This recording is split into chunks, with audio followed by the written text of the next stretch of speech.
Alhamdulillahnya takdir Allah kemarin dokter bilang rahimnya masih bagus. Mungkin karena saya masih usia muda juga teman-teman sekalian.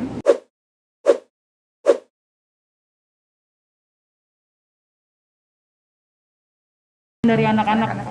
Menjawab pertanyaan dari anak-anak, kapan Sulaiman pulang? Kenapa sih Uma ke rumah sakit terus?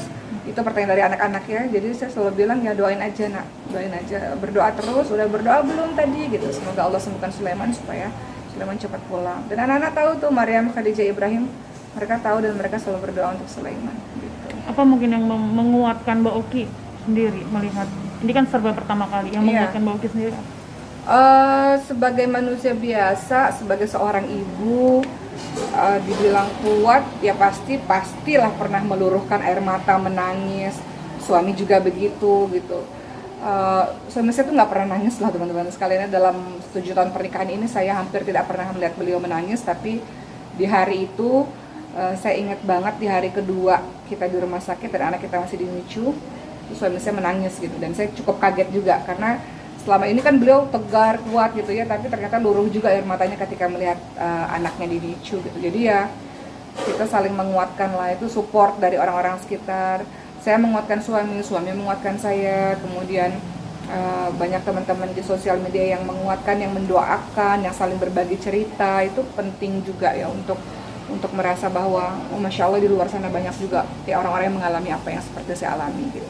Kalau boleh tahu Kak, Kakak 4 kali lahiran sesar, kenapa ya Kak? Oh ya, jadi kenapa lahiran sesar? Tentu setiap orang pada umumnya menginginkan persalinan yang normal. Begitu pula dengan saya ingin sekali lahiran normal, cepat sembuhnya, bisa punya anak lebih banyak, resikonya lebih kecil dibanding dengan sesar. Tapi ada kendala-kendala tertentu. Yang terjadi pada saya adalah waktu saya lahiran anak pertama, saya mengalami SPD. SPD itu simfisis pubis disfungsi. Konon katanya terlalu banyak bergerak, katanya begitu.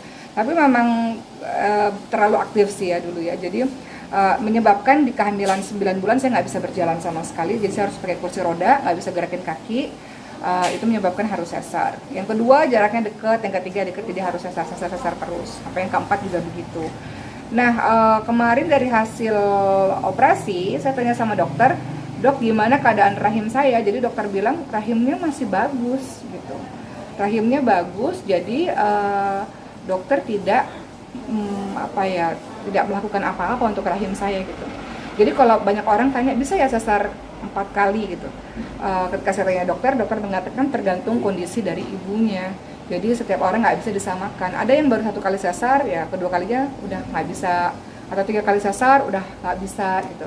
Nah, alhamdulillahnya takdir Allah kemarin dokter bilang rahimnya masih bagus. Mungkin karena saya masih usia muda juga teman-teman sekalian.